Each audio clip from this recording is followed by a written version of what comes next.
I'm delighted once again to be joined by Anna. I think all of you by this time will know Anna, will know her materials and her channel and the fantastic work she's been doing since the start of the full-scale war. Before we get into the conversation, please do check out the Ukrainian charities, the validated charities that appear in the description of the video. They do incredible work, and it's tremendously important to help Ukrainians remain resilient, especially as the West seems to be delaying and dithering and not making up its mind to support victory. Yes, we're supporting Ukrainian survival. We are not supporting Ukraine to be victorious over the Russian Empire. Anna, let's start with that. A lot of people are getting quite angry and frustrated now about the clear lack of commitment to victory. First of all, I'm really happy to be in with your beautiful community that definitely does not lack determination to see Russia defeated. And I'm really happy and I feel like home with all these people and of course the best ever host. Of course, there are waves of disappointment and anger. And, I'd say they have already substituted with a different thing, with this absence of understanding what is wrong with some people who clearly do not see that this danger is also a danger for them. Maybe, some very advanced military experts whom I have also interviewed say it was obvious Russia would attack in 2022. For me as a Ukrainian, it was not obvious. I knew Russia is an enemy. I knew war started in 2014, but I could not imagine aviation bombing European big cities in the 21st century.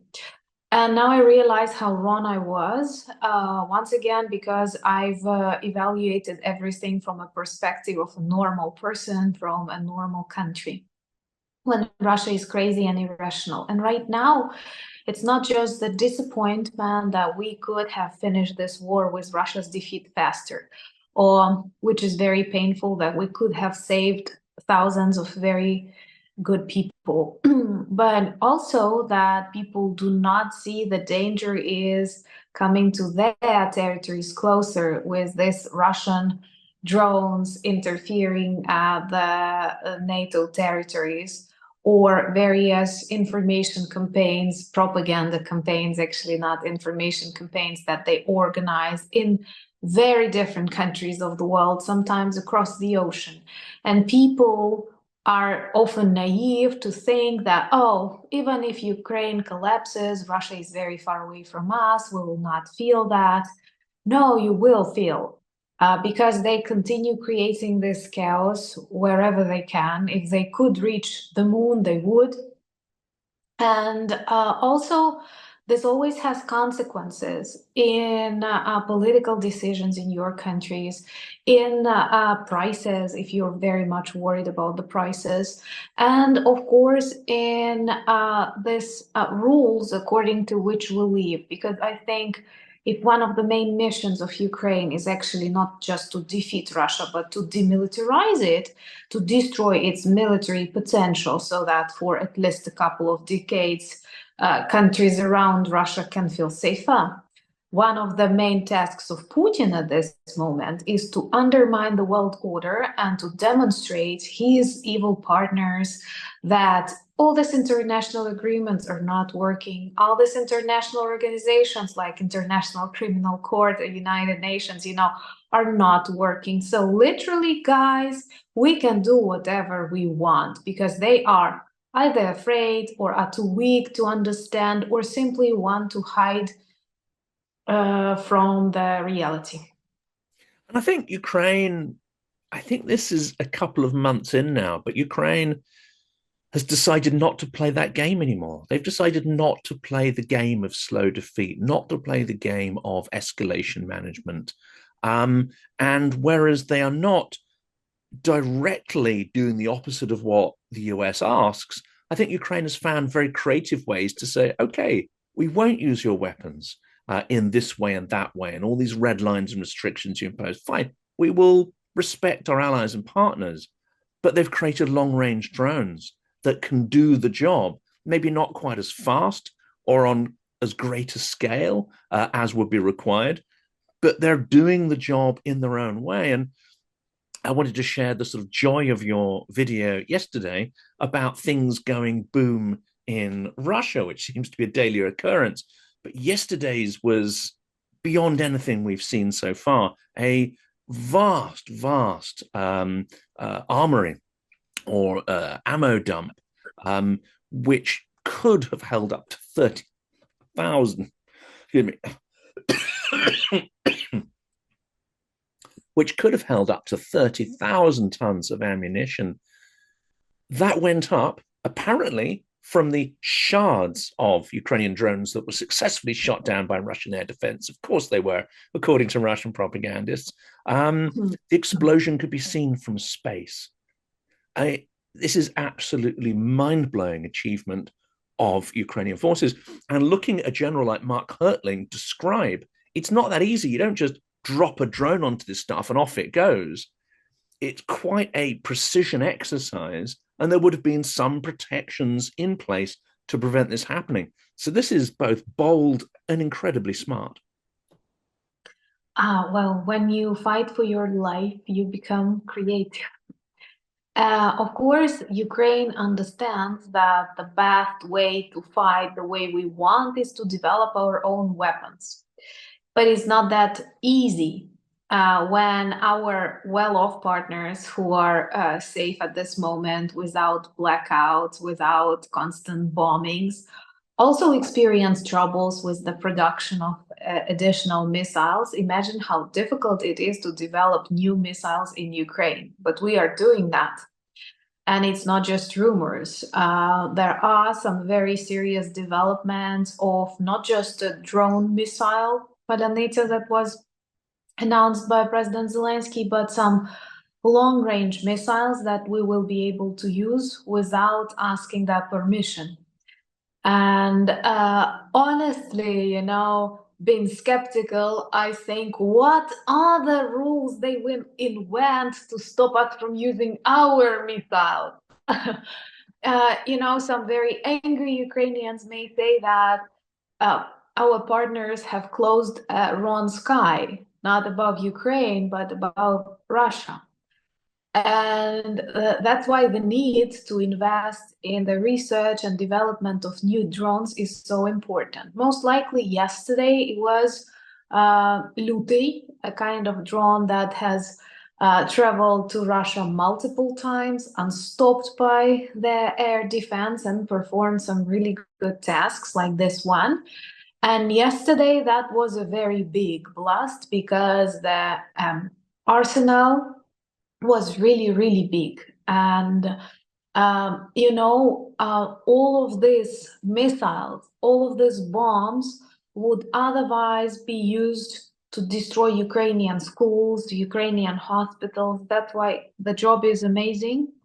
And this is also our answer to those skeptics who also say that, well, no need to allow Ukraine to strike back Russia because we were making this decision really long and Russia had time to move their aircraft away from the front line. They are more far away than within the reach of the long-range missiles. So guys, you were asking, but we were thinking for so long that now there is no need.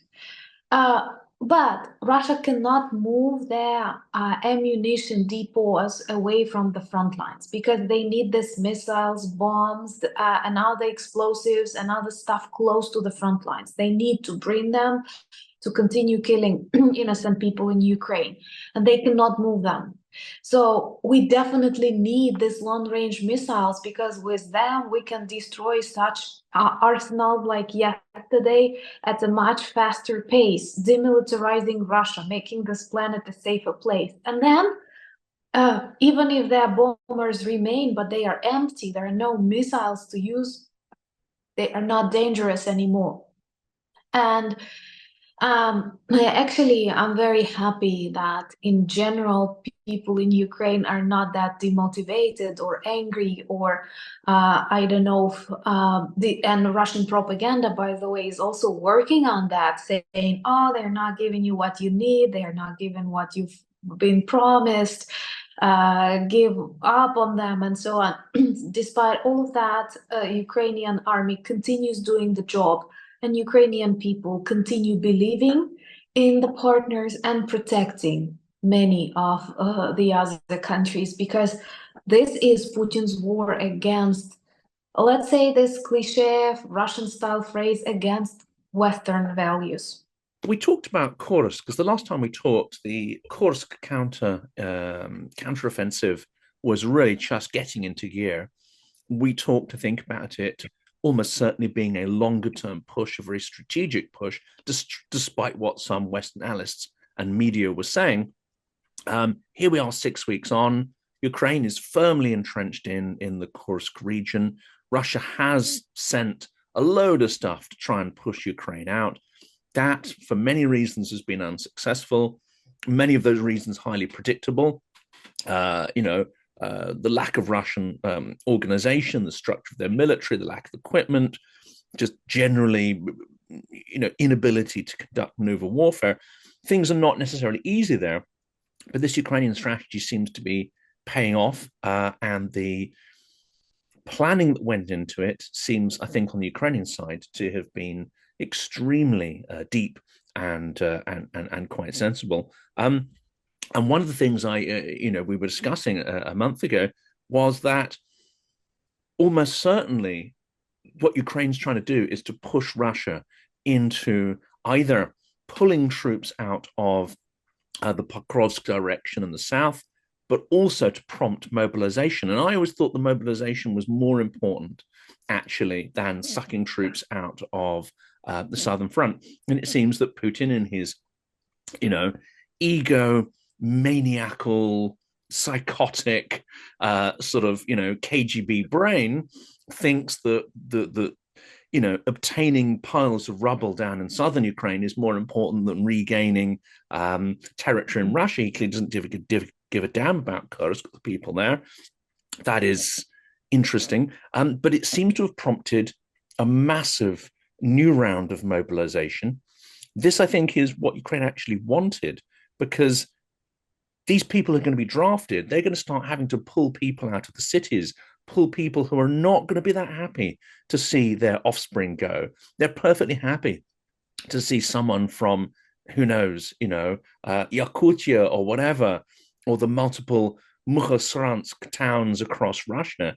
They're quite happy to see those children go, but don't touch my children. So this, I think, is a clever strategy, and I would say it's working. It's not going to be easy, but you're going to get many tens of thousands of Russians poorly equipped, with no training, led by idiots, and it's going to be catastrophic for them. But I think it's going to be good for Ukraine, because this is really going to start to increase the number of cracks in Putin's already quite fragile system. Is that overly optimistic, Anna? Well, I think it might be a bit overly optimistic concerning the Russian population, which, once again, I do not name society, because you don't see any movement inside this map. I think that Russians are very far away from any real protests, even something that we've seen in Belarus. And many were actually surprised, including Ukrainian soldiers, when entering Kursk. They did not see any reaction from the local population. Of course, Ukrainian soldiers respect the rules of war, and they act very differently from what Russian criminals did on the temporarily occupied territories of Ukraine. But still, people are very indifferent, and perhaps this level of depolitization that Putin reached during these decades of his reign. And it may be, of course, that mobilization will be a serious problem. it will be very difficult to conscript people from big cities. Right now, Putin actually does, and that's awful, very similar to what like Hitler did. He does also cleaning in his ethnical groups of the Russian Federation when they send soldiers to really dangerous zones, to meat grinders in Ukraine from depressive parts of the Russian Federation that are actually not Russia, not the classical Russia that many people imagine. One of the big differences between the soldiers of the Ukrainian army and the Russian army, apart, from some very important things that all of us know, is the motivation. Ukrainian soldiers are defenders. Even if they are in Kursk region, they are working to create a buffer zone. They know why we are doing that, because all we want is free and independent Ukraine as of 1991 borders. Russian soldiers, what is their motivation? What is the purpose? Of course, there is some propaganda that explains things on the TV channels to people who will not react even without this like messages. And their motivation is greed, their motivation is some money they can get. I don't know. But this is definitely not something very core to like human beings.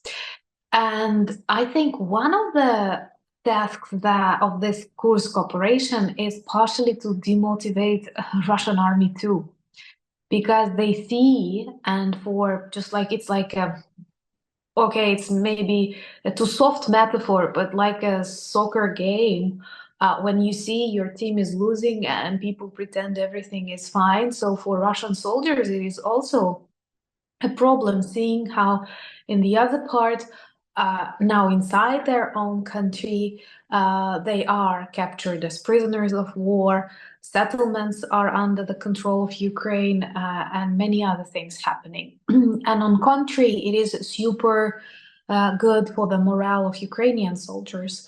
And you know that these days there was some big swaps of the prisoners of war, and many Ukrainian prisoners of war have returned. They did not have access to information. Russians keep them in very bad conditions. Red Cross can do nothing about that. But I was reading through this first words of these prisoners of war, and one said, like, what is the greatest thing that you've learned? And he said that our soldiers are in Kursk. We did not know about that. That's amazing. And he says, I will take a break for a couple of months and I want to come back because, and so on and so forth. So many people who were broken, who were close to broken, were super inspired by that. And Russian propaganda tried to bring these messages, oh, that was a wrong decision, and Ukrainians, not enough Ukrainians to protect the front lines, but they sent them to Kursk. Inside Ukraine, all people were super excited about the start of this operation. Everyone was happy, and everyone is happy about that. And the mobilization process in Ukraine did not fail. We have already 15 new brigades, and actually President Zelenskyy speaks that we have enough to equip four, and now we're waiting for the support of our partners. So we've done our part, and conscription part was difficult, would be difficult everywhere in Poland, in Britain, and in the US. We've done our part, and now we're waiting. That's so important. And that's a point that Operator Starsky made very forcefully as well. And there is a tendency amongst some allies, and this is definitely true, unfortunately, to point the finger at Ukraine and say, yes, but Ukraine isn't doing enough, blah, blah, blah. Whereas actually, this is an excuse. This is a way of covering up their own delay, their own failings, their own failure to really accelerate political processes to give Ukraine what it needs. So I'm very glad you brought that up, because this has been a big discussion point amongst, I would say, the pro-Ukraine bubble at the moment. What some Western politicians are playing at, and politicians are always happy to point the finger at somebody else to make up for their own failings and their own weakness. And there's a little bit of that going on, unfortunately. But we see that, we know that, and I'm sure that we will win this war, because Russia actually lost this war when they've allowed Putin to stay for so long. And sooner or later it will end. And you know, history will judge those very indecisive politicians. It absolutely will, actually. And it will judge others as well. There's two topics I wanted to cover off because I think you're the ideal person to speak to about these with your grasp on everything. And unfortunately, both topics relate to you know, the enemy and their psychology. But we have to, you know, we have to discuss that. I'm afraid. I'm sorry to bring that up. Okay. The first one, of course, is the film that's been shown, Russians at War, by a Russian propagandist. I can say that absolutely because her career has been marked by producing documentaries for Russia Today, which is a propagandistic channel with coercion and Russian manipulation at its core. That is what Russia Today exists for. It's not the BBC. It's not Hromadske. It's not these kind of things or DW. It is a propaganda network, and she is a core creative within that propaganda machine. So she's produced this film. The film attempts to humanize Russians, but it also taps into one of the things you mentioned earlier, the motivations of Russian soldiers. By and large, a lot of it is money. A lot of it is, you know, they're being given, and especially from the provinces, an extraordinary amount of money they can never hope to earn in their lifetimes. Even if they die, that money will go to their families. So we're not talking about any big or noble kind of ideas that send many, many Russians to the front. It's simply essentially bribery. Others, of course, are in debt. And we know that Russia's been very effective at cancelling debt for people who go and serve on the front. The state's been very good actually at getting people into debt so they can then conscript them to the front. So it's an absolutely pernicious system. But this film attempts to humanize. I've seen clips from it. I haven't seen the whole film. I've seen a full transcript of the film. And I have to say, you just get the sense there that the people who are recorded, I mean, first of all, it leaves so much out, which means it's definitely propagandistic because it leaves so much of reality, so much of truth out, so much of context. What you do here is ordinary people from the Russian Empire. I won't call them ethnic Russians because there's a whole, you know, range of ethnicities there, repeating, you know, the myths, the propaganda, the nonsense. It's just a stream of people who really have not sat and thought about their opinions and are regurgitating in the various layers of Russian propaganda. Have you heard about the film? Do you think it should have been shown? Do you think there's any value whatsoever in there? Or is this another instance where Russia has managed to confuse and bluff and use gullible Western idiots?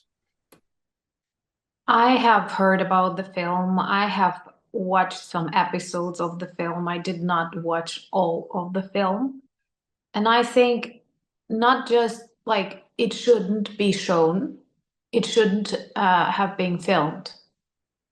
A problem is that such a film received funding, and not only in Russia, but it seems to be even in Canada. There was a grant to support this film, and partially because of this foreign support, now a lot of organizations push this film into various festival programs for it to be shown. I'm very grateful to the people of Canada who went out protesting when they wanted to show this film in Toronto Film Festival. I know it's not the end because they are postponing, they are thinking about that. It was shown in Venice. And it They is did show it tragic. actually in Canada in the end. When the fuss had died down a little bit, they showed it anyway. And there are other film Yeah, but they were festivals talking about it. playing with some program like taking it out, taking it in, switching, I don't know, the events during which it can be shown. But anyway, this film should not exist in general because it is a purely propaganda film. If once again someone will tell me, have you watched it all? You cannot judge until you watched it. I have an answer for you. In Russia, or on temporarily occupied territories of Ukraine controlled by Russia, you cannot film anything without the permission from the Kremlin. They did it because they were not just allowed, but I'm sure inspired and motivated to do that. So it's not an accidental film. It's not an independent work. It's Russia-funded work, Russia-supported work with total access to the people and territories that they needed in the process of filming it. Second, it is full of Russian propaganda narratives like brotherly nations. This is totally insane because, first of all, there is no such thing as brotherly nations. It was Russia's concept to undermine independence and individuality of countries that were once part of the empire of the USSR, pretending that Russia is the bigger brother and you are smaller brothers and you have to listen to me. It's not like that. It's just like France saying, I'm an elder brother of England, you know? Do you remember Norman Conquest? Well, it's like if I insane. turned up in Scotland, you know, if I went to Glasgow and said, you know, Yeah, we're yeah, it's brotherly just like nations, that. I get a And punch in it's the mouth, you know. insane. That's insane. And they are sending this message and they are showing like poor guys who are our brotherly nation and they feel cold in the trenches, forgetting to mention that these very guys were raping Ukrainian children, shooting their heads, or targeting children's cancer hospital. This is these guys. Putin is not in every tank. Putin is not in every aircraft bombing Ukraine. And it's so wrong to speak Putin's war. For me, people who say it's Putin's war are also enemies because they take away this responsibility of that we all share. I have watched some interviews, including on your channel with Peter Pomerantsev. I'm reading his book now, and after I finish, I will try to reach Peter to interview him too, because actually, this book, no, it's not propaganda, exceeded my expectations, and he speaks about this collective guilt, collective responsibility that even those Russians who live abroad, who fled Russia, must share with their society. This does not mean, I don't know, you have to commit suicide or to punish yourself, but you have to realize that, yes, there are things that I did not do. You know, here in Ukraine, we share collective responsibility and guilt. For years, when we listened to others who advised to demilitarize, when we've made our mistakes trading former Soviet aircraft for cheaper gas prices, when we did not dig enough trenches or demine some people speak about that. We say we were stupid, we did a mistake, and this mistake cost people's life and something like that. It's okay. Not me personally, but I did not shout against that. I did not react. It's a part of your growing up. It's a part of shaping you as a personality and population in general as a society. One thing that we touch upon in our conversations with you is that I don't see any serious movements among thousands, if not millions, of Russians in very democratic countries that actually support Ukraine, and those Russians support Ukraine, that they are creating any serious movements. Maybe not political parties, but like civic society movements, where they speak about the need to to destroy this image of Russian Empire. They could work, for example, with purely humanistic, with purely social or cultural or educational things. Let's not go into military or economic or political, but they could. I don't see that. Well, you can name me a number of YouTubers. We can look at a number of researchers. I'm sure we will find 10, 15, but we won't find thousands. And it should have been like thousands. They are not doing anything. I don't remember where, but I've read that even during the Second World War, those Germans who fled Germany because they hated Nazi regime, and there were fewer of them because Germany was a smaller like number of people who were able to flee. They were doing more than Russians do now with all the internet, with all the things that they can. And it's insane to equate a victim with an aggressor. All this cold that these boys experience in the trenches is just because they broke all international agreements and got in these trenches on totally different part, totally different country. They shouldn't have been there. I am always happy when Russians are upgraded into good Russians in Ukraine. And some people tell me, Anna, you should be kinder, like these are people. And I have an answer. The moment they cross the border of my country to kill my people, they stop being like real humans because they understand what they are coming to do.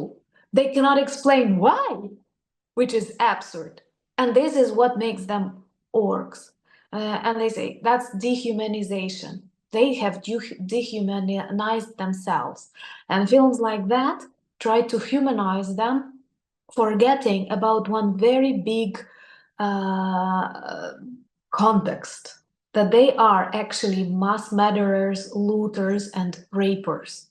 When a serial killer kills someone, a victim can punch him in the face. Or when a raper rapes someone, a victim can scratch his cheek. And it's painful, and there's blood, so let's feel sorry for these killers and rapers. That's the thing. And until Russia is defeated, until war criminals are imprisoned, only after that we can start this long process of de-zombifying and then reconciliation. And what they do now, they literally on the graves and still with thousands to be killed, try to demonstrate, but these killers are also cold. They can be humans in their own country. I think that's a very powerful idea that the minute they cross the border, the minute they become part of a body, a rabble that commits these kind of crimes, we no longer have the onus You or the know, obligation to uh, consider them. they often say they try to create this fake image, they don't have a choice. When we had Yanukovych, it seemed like we did not have a choice. When they started shooting at people on Maidan, we did not have a choice. They were literally killing young people who were hiding themselves behind the wooden, how do you use shields, right? That don't work against metal bullets.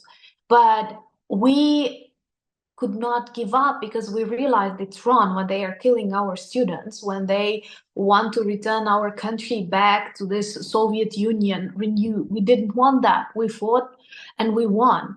But it seemed from the Russian perspective and from many other perspectives, it seemed like we don't have a choice. But we did have a choice to be slaves or to fight for our freedom. And every Russian soldier and every Russian person actually has a choice. And even when they are like, they join this army to get money, even if they are conscripted, Ukraine has a program where they can give up and actually nothing bad will happen to them. Nothing bad. We don't torture them. Many of them live better life than they did in their miserable Russian cities and villages under Putin's reign. They have this choice. And but I am sorry, we cannot let them kill ourselves just not to interfere with their mission. And there's only, I mean, you mentioned sort of maybe 10 or 15 Russian commentators that perhaps are maybe interesting. I can only name one who unequivocally says the things that you're saying. I've mentioned his name a couple of times before. It's a chap called Michael Naki. He has started in every single one of his videos featuring a segment where he fundraises for the Ukrainian army. And he actually has a battalion and they come on camera and they record a little segment and he plays it in their videos. And I think, not to big him up, what he's doing should not be extraordinary. There should be thousands of Russians doing the same. But that seems to be unique to him. He also, in every single one of his videos, he says to people, don't join the army, don't go to the Weinkamat. If you are called up or if they grab you off the street, it's, prison is bad, but it's better going to prison than going to the front. You have a choice. He says the things that you're saying. It's perhaps not so remarkable that he's doing it. It's remarkable that he is perhaps one of the only ones. You have Yulia Navalny, who cannot bring herself, not once, to say that Ukrainian victory is the number one priority, even when the only tiny, tiny sliver of a chance for Russia to change and become slightly more democratic, slightly more liberal, is a Ukrainian victory. It is not going to happen any other way. It probably won't happen at all, but this is the only chance they have to achieve those goals. They cannot bring themselves to say Ukraine should be victorious, because at that point, the entire imperial dream, the entire imperial myth dissolves and collapses.